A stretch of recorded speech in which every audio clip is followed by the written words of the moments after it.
This is how you test your aftermarket sending unit for Volkswagen Vanagon.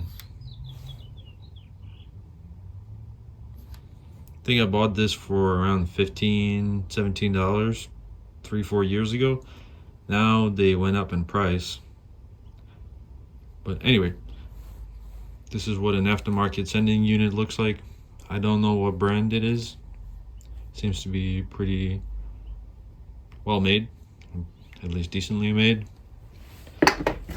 You will need a multimeter that can test resistance, and you turn it to 2000 ohm range.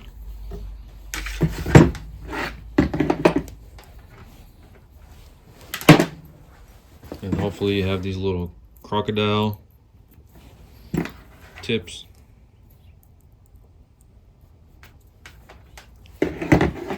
Connect each end to each terminal, but make sure they don't touch. So right now I'm getting a reading of 0.305 ohms when the gas tank is empty. It's at its lowest position, and when I raise it, the reading goes up. So this is about halfway point,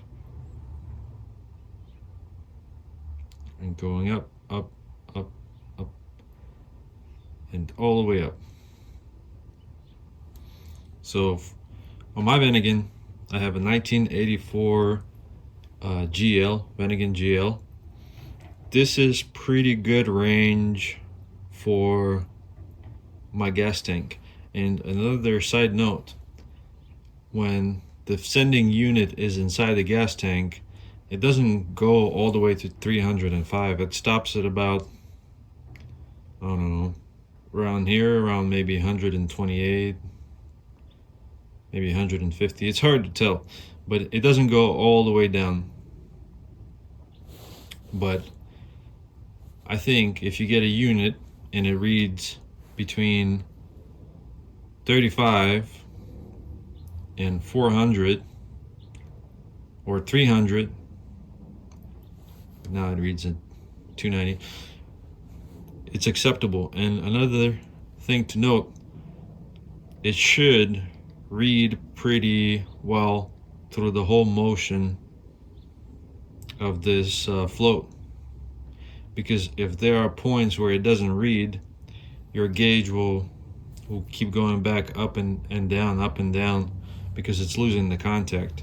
And the way it works, you have this little metal piece, I don't think it's copper, at least on this unit, that touches these little wires, and they are different thicknesses and they give you different resistance reading, and basically when this float moves with the level of the fuel in the tank, it gives you the reading on your fuel gauge, if that makes sense.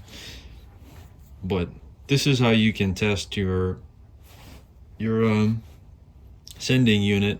This is probably the easiest way for testing this with your gauge. I would also say the easiest way, because the wire for the sending unit is pretty long with the plug, so I was able to feed it around where it sticks out to right next to the front left wheel, and I could plug this in, and I can play around with it while I can still watch the gauge on the gauge cluster go up and down. So what I did, I just plug it in, and I turn the key to the on position. You don't have to turn it to start position, and you go full empty and see where your gauge goes. Hopefully this is helpful to you, and hopefully this will make sense, and hopefully your fuel shows correctly.